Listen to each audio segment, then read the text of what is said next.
Hello everyone, welcome back to the channel. In this video, we will discuss PGT Economics updated syllabus. ये syllabus HPPSC द्वारा Himachal Pradesh public service commission द्वारा बनाया गया है Himachal Pradesh PGT economics के exam के लिए।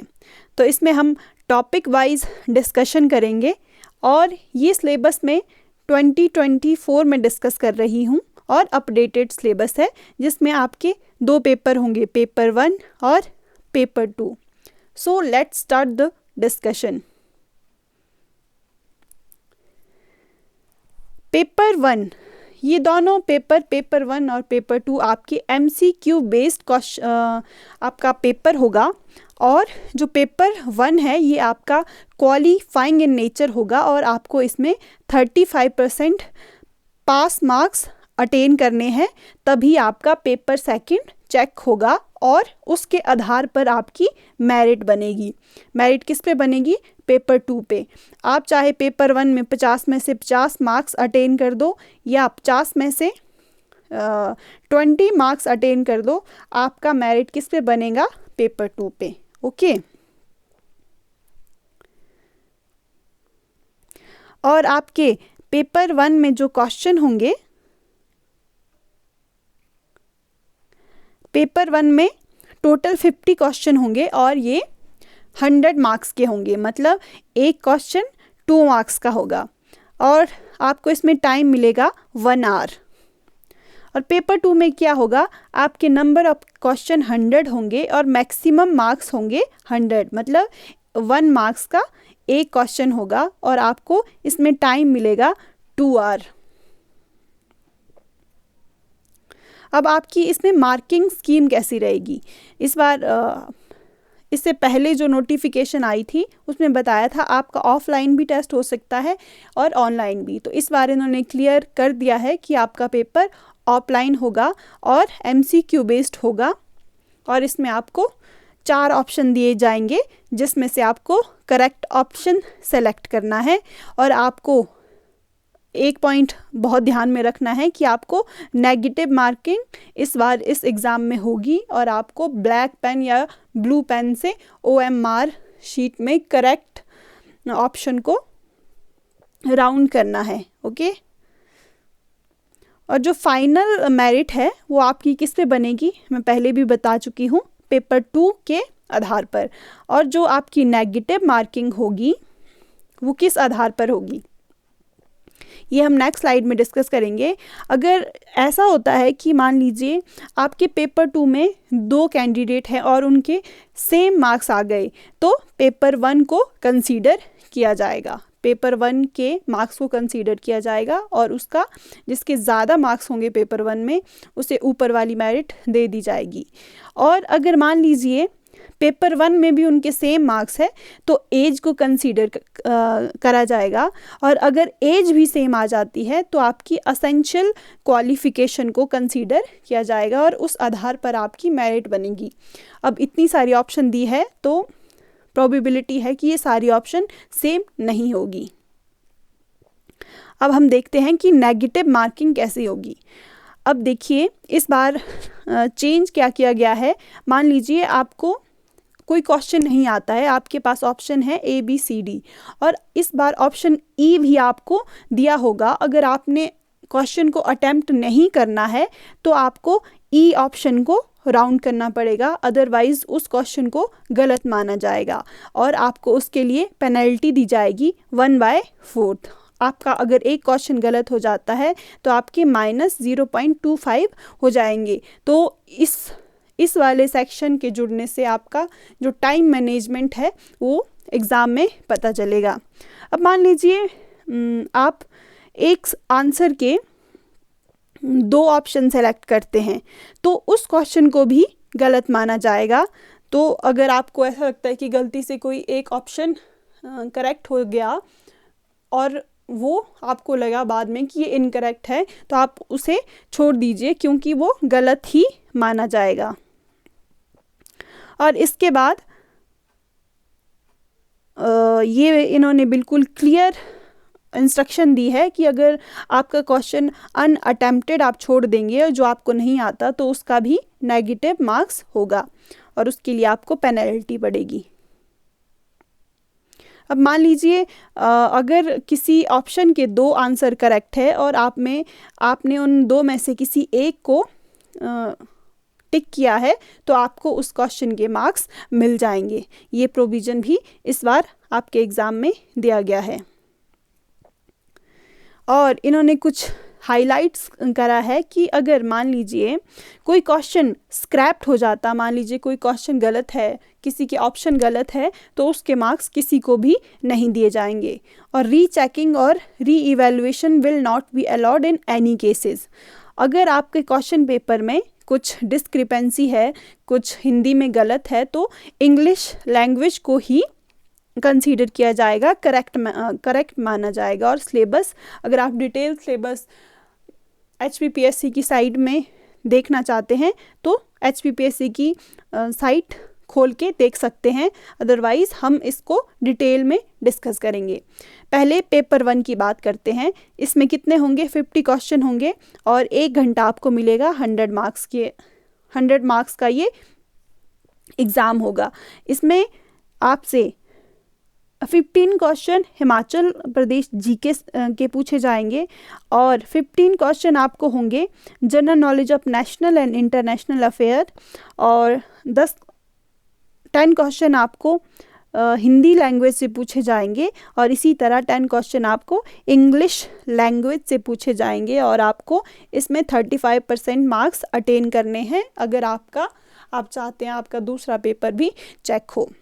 ऐसा नहीं करना है कि मान लीजिए अगर आपके 25 क्वेश्चन आपके ठीक हो गए, आप श्योर है कि आपको 50 में से 25 क्वेश्चन आ जाते हैं और आप बाकी पेपर अटेम्प्ट नहीं करते, क्योंकि इसमें एक क्लॉज है कि अगर मान लीजिए आपका सेकंड पेपर में किसी कैंडिडेट के साथ टाई हो जाता है तो आपके फर्स्ट पेपर की मेरिट को कंसीडर किया जाएगा, इसीलिए आपको फर्स्ट पेपर भी अच्छे से अटेम्प्ट करना है। अब पेपर सेकंड की हम बात करते हैं। इसका कॉमन सिलेबस है सभी के लिए और इसका टाइम ड्यूरेशन है 2 आवर और आपको 100 क्वेश्चन 100 मार्क्स के अटेम्प्ट करने हैं और इसमें से भी 2 पार्ट होंगे। पहले पार्ट में आपका सब्जेक्ट स्पेसिफिक होगा, मतलब 80 मार्क्स आपको इकोनॉमिक्स में से लेने होंगे और 20 मार्क्स आपको चिल्ड्रन साइकोलॉजी से लेने होंगे। मैंने वो सिलेबस भी इसमें अपडेट कर दिया है। सबसे पहले हम बात करते हैं माइक्रो इकोनॉमिक्स की।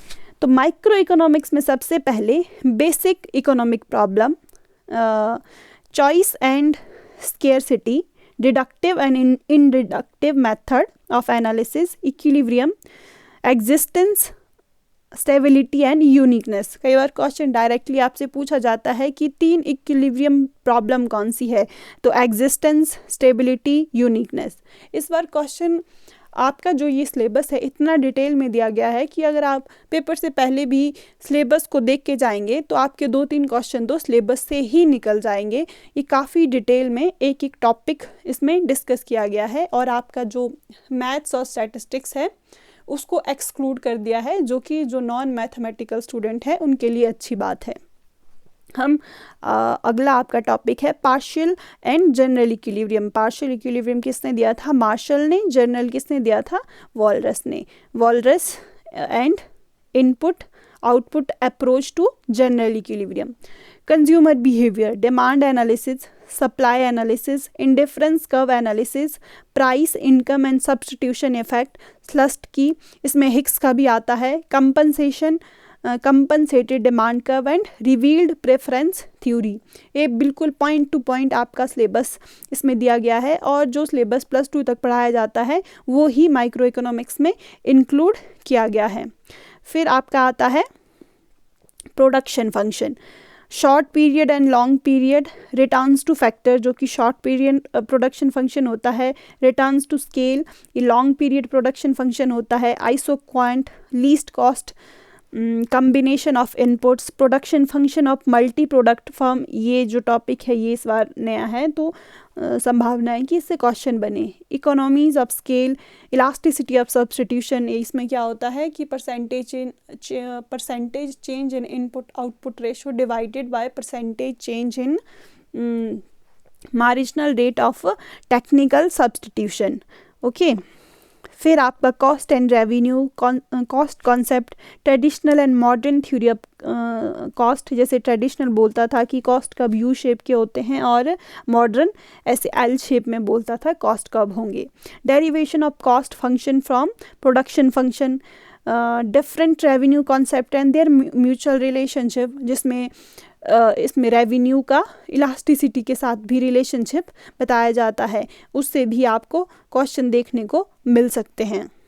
फिर आपका आता है, देखिए हमने बेसिक पढ़ लिया, कंज्यूमर पढ़ लिया, प्रोडक्शन पढ़ लिया, कॉस्ट पढ़ लिया, फिर हम जाएंगे प्रोड्यूसर पे। और marginal analysis as an approach of firm equilibrium, जिसमें हम MRMC अप्रोच पढ़ते हैं, ARAC अप्रोच पढ़ते हैं, और short run and long run equilibrium of firm industry under perfect and imperfect competition, supply curve of firm, जैसे जो आपका AC से ऊपर का पार्ट होता है MC का, वो क्या होता है, सप्लाई कर्व ऑफ फर्म होता है। डायरेक्टली इस तरह का क्वेश्चन आपसे पूछा जा सकता है। फिर हम चलेंगे industry in short run and long run, price and output determination under perfect competition, monopoly, oligopoly, HPPSC का फेवरेट टॉपिक है क्वेश्चन, तो इससे आपका बनता ही बनता है। Monopolistic competition, alternative theory of cost, ये एक ऐसा टॉपिक है जिसमें ऐसे आपसे पूछा जा सकता है कि सेल्स रेवेन्यू मैक्सिमाइजेशन किसने दिया, बाउमोल्स ने। Williamson model of managerial discretion, ये किसने दिया, विलियमसन ने। डिसीजन मेकिंग अंडर अनसर्टेनिटी, जैसे बर्नौली हाइपोथेसिस में आपसे पूछी जा सकती है। इंडिफरेंस कर्व का शेप पूछा जा सकता है अनसर्टेनिटी में। और attitude toward risk and theory of game, जैसे आपका रिस्क लवर में टोटल यूटिलिटी कैसे होता है, मार्जिनल यूटिलिटी कैसे होता है, इस तरह के टॉपिक इसमें पूछे जा सकते हैं। फिर आता है माइक्रो इकोनॉमिक्स का important topic, theory of distribution, meaning functional and personal distribution. जब नेशनल इनकम को हम फैक्टर ऑफ प्रोडक्शन में बांटते हैं तो होता है फंक्शनल डिस्ट्रीब्यूशन। जब हम इंडिविजुअल में नेशनल इनकम का डिस्ट्रीब्यूशन करते हैं उसको बोलते हैं personal distribution. Marginal productivity theory and adding a problem, ये किसने दी थी, इसे यूलर थ्योरम भी कहा जाता है। Modern theory of distribution, rent, meaning of rent and Ricardian theory of rent, modern theory of rent, quasi rent किसने दिया था, मार्शल ने। Wages, demand for labour, supply of labour, subsistence theory, causes of wage differential, ये question बन सकता है आपसे, ये डिस्क्रिप्टिव टाइप क्वेश्चन इससे पूछा जा सकता है और इस टॉपिक को हम इग्नोर करते हैं। नॉमिनल एंड रियल वेजेस में क्या फ़र्क होता है, interest, meaning and it's determination, profit and meaning, concept and theory of profit, innovation theory किसने दी थी, शुम्पीटर ने। रिस्क थ्योरी किसने दी थी, अनसर्टेनिटी थ्योरी किसने दी थी। तो ये सारे टॉपिक आपके किस में कवर होते हैं, माइक्रो इकोनॉमिक्स में। अब हमारा दूसरा यूनिट है मैक्रो इकोनॉमिक्स। इस बार जो यूनिट है आपके एग्ज़ाम के वो 7 यूनिट है और आपका स्टैटिस्टिक्स इसमें इंक्लूड है, लेकिन इकोनोमेट्रिक्स को एक्सक्लूड कर दिया गया है। Macro economics, meaning, nature and scope and importance, distinction between micro and macro, ये किसने किया था, रैगनर फिश ने 1933 में, और सबसे पहले नोबेल लॉरिएट भी यही थे।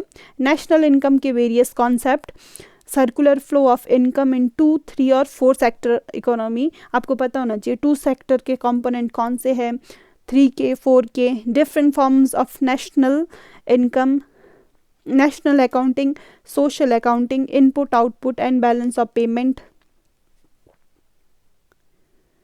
method of measurement and estimation of national income, theory of employment, classical and Keynesian, theory of full employment, Say's law of market and effective demand। फिर आपके पास टॉपिक आता है कंजम्पशन, इसमें Keynes psychological law of consumption, income consumption relationship, absolute income, related relative income, permanent and life cycle income hypothesis, consumption under uncertainty. Investment का concept भी आपको इसमें पूरी तरह से पढ़ना है।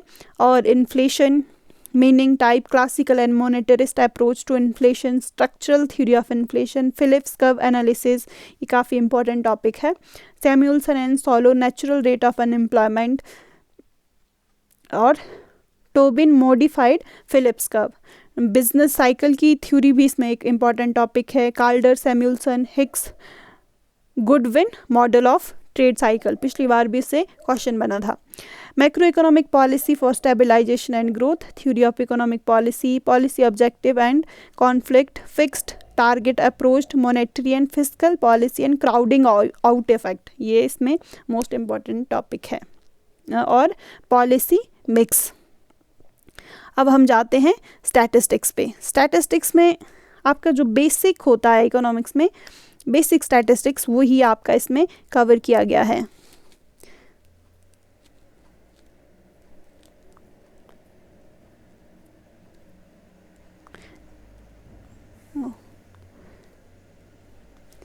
जैसे definition and function, scope and limitation, collection of data, primary and secondary data, uses and limitation, sampling, इसमें वेरियस टाइप ऑफ सैम्पलिंग, जैसे कोटा सैम्पलिंग हो गया, stratified random sampling, systematic sampling, snowball sampling, इस तरह की सैम्पलिंग से आपसे क्वेश्चन बनने की संभावना है। Classification, tabulation and graphical representation of data, इस टॉपिक को हम बहुत लाइटली लेते हैं, लेकिन इससे क्वेश्चन बनते हैं। जैसे पिछली बार क्वेश्चन आया था कि ओजाइब को हम किस ग्राफिकल टूल से दर्शाते हैं, तो ओजाइब में हम दर्शाते हैं मीडियन को। और एक होता है हिस्टोग्राम, इस तरह का, जिसमें कैंडल बनती है। हिस्टोग्राम में क्या होता है, मोड।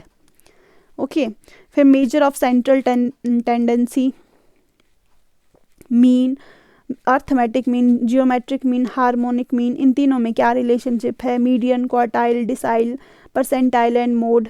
मेजर ऑफ डिस्पर्शन, जिसमें standard deviation, coefficient of variation, Lorenz curve, skewness and kurtosis movement, correlation, इसमें Karl Pearson correlation, rank correlation, concurrent deviation method, regression, relationship between correlation and regression, method of regression, discrete variable, continuous variable, interpolation and extrapolation, index number, ये भी, इससे भी question बनने की probability रहती है। Time series, test of significance, ये important topic है। Chi square test and analysis of variance, जिसे एनोवा भी हम कहते हैं। तो ये आपका सारा स्टैटिस्टिक्स का यूनिट है। आप इसका स्क्रीनशॉट भी ले सकते हैं, आपको क्या क्या स्टैटिस्टिक्स में पढ़ना है। फिर आपका आता है डेवलपमेंट इकोनॉमिक्स। इसमें ग्रोथ एंड डेवलपमेंट में एक तो ये meaning difference, growth and development में क्या डिफरेंस होता है, अंडर डेवलपमेंट हम किस तरह से डेवलपमेंट को मेजर करते हैं, per capita, purchasing power parity, ये किसने दिया था, गुस्ताव कॉसेल ने। PQLI, physical quality life index, ये किसने दिया था, डी मॉरिस ने। HDI, ये किसने दिया था, अमर्त्य सेन और महबूब उल हक ने। और प्रॉब्लम ऑफ इंटरनेशनल कंपैरिजन, क्योंकि प्रॉब्लम यही आती है कंपैरिजन करने में कि हम कंपैरिजन पर कैपिटा से करते हैं, और उसमें पॉपुलेशन को भी कंसीडर किया जाता है, टैक्सेस को कंसीडर किया जाता है, सब्सिडी को कंसीडर किया जाता है, जो कि हर देश में अलग अलग होती है। तो कंपैरिजन करने के लिए हम अगर GVA को कंसीडर करें, ग्रॉस वैल्यू एडेड को कंसीडर करें, तो कंपैरिजन ज़्यादा बेहतर तरीके से हो पाएगा। Economic development and structural change, theory of Kuznets, जैसे इन्वर्टेड यू शेप हाइपोथेसिस, जिसमें इनइक्वालिटी को कुजनेट ने डिफाइन किया था। Chenery, classical, Marxian and Schumpeter theory of development. Stages of economic growth, ये किसने दिया था, कार्ल मार्क्स और रोस्टो ने। इसने 5 स्टेजेस ऑफ इकोनॉमिक ग्रोथ दिया था, किसने, रोस्टो ने। Approaches to the theory of development, big push theory, ये किसने दी थी, रोजनस्टन, जोर्डान ने। Critical minimum effort hypothesis Leibenstein ने दिया था। ये बैलेंस्ड एंड अनबैलेंस्ड ग्रोथ, इससे क्वेश्चन पक्का बनता है, तो आपको पता होना चाहिए बैलेंस किसने दिया था, अनबैलेंस किसने दिया था। हिर्शमैन ने अनबैलेंस दिया था और बैलेंस दिया था रैग्नर नरकसे ने, रोजनस्टीन रोडान ने। Low level of equilibrium trap किसने दिया था, आर नेल्सन ने। लुइस और रेनिस फाइस का मॉडल, इसमें एग्रीकल्चर प्रोडक्टिविटी को एग्रीकल्चर सेक्टर और एग्रीकल्चर डेवलपमेंट के ये मॉडल है। और theory of growth, Harrod Domar model, Kaldor, Meade, Solow. Planning and market mechanism, इसमें जो जैसे 3 तरह की इकोनॉमी होती है, capitalist, socialist and mixed economy, वो कॉन्सेप्ट इसमें कवर किया जाता है। Model of economic planning, population and development. अलग से आपको इस बार क्या है कि पॉपुलेशन का यूनिट नहीं दिया गया है, लेकिन ग्रोथ एंड डेवलपमेंट में आपका टॉपिक ये डाल दिया गया है, जिसमें थ्योरी ऑफ डेमोग्राफिक ट्रांजिशन आपका टॉपिक कवर है। अब मैंने इस पे 2 वीडियो बनाई हैं पॉपुलेशन पे, आप उनको कंसीडर कर सकते हैं, जिसमें सारी पॉपुलेशन की थ्योरी कवर हो जाती है। Resource allocation, cost benefit analysis, shadow price, investment criteria, choice of appropriate technology, employment, project evaluation, intertemporal optimisation, human capital, education and research development, health, nutrition, environment economics, sustainable development. इस बार आपकी sustainable development goal से question बनने की probability भी बन रही है। Indian economy, history of India's planning, 5 year plan, rolling plan किसने दिया था, प्लान हॉलीडे किसे कहा जाता है। और इसमें जो आपका liberalization, privatization and globalization, LPG policy को भी इसमें कवर किया जा रहा है। Agriculture development, industrial development in India की अभी हाल ही में इंडस्ट्रियल पॉलिसी अपडेट हुई है। Finance market, money market and capital market, infrastructure in Indian economy, urbanization in India. और कंटेम्प्रेरी इशू जैसे पॉवर्टी को मेजर करने के लिए कौन कौन सी कमेटी बिठाई गई, अनएम्प्लॉयमेंट कितना है आजकल, अनएम्प्लॉयमेंट रेट, PLFS का डाटा भी आपके लिए इम्पॉर्टेंट इसमें करंट अफेयर में हो सकता है। इकोनॉमिक इनइक्वालिटी को हम जीनी कोफिशिएंट से मेजर करते हैं, लॉरेंज कर्व से मेजर करते हैं। Regional imbalance and population and inflation, आपका जो सेंसस है 2011 का, वो भी इसमें आपको कवर करना पड़ेगा, क्योंकि HPPSC सेंसस से क्वेश्चन काफ़ी पूछता है। फिर आता है आपका पब्लिक इकोनॉमिक्स। इसमें पब्लिक इकोनॉमिक्स में आपका ज़्यादा कुछ बहुत टफ यूनिट ये है नहीं, लेकिन इससे क्वेश्चन बड़े ऐसे होते हैं कि उनको हम प्रेडिक्ट नहीं कर सकते। तो ये आपका वैसे तो ये आपका मार्क्स बढ़ाने वाला यूनिट है, लेकिन अगर आपने ये अच्छे से नहीं पढ़ा है तो आपको ये नीचे भी लेके आ सकता है। इसमें पब्लिक इकोनॉमिक्स में जैसे private good, public good, merit good किसने दिया था, क्या डिफरेंस होता है, एग्जाम्पल देख के आपसे पूछा जा सकता है कि कौन कौन से प्राइवेट गुड होगा, कौन सा मेरिट गुड होगा। और इसमें मार्केट फेलियर भी पब्लिक इकोनॉमिक्स का पार्ट है, एक्सटर्नलिटी भी पब्लिक इकोनॉमिक्स का पार्ट है। Changing perspective about role of government, जैसे वेलफेयर इकोनॉमिक्स, वेलफेयर स्टेट का कॉन्सेप्ट है, तो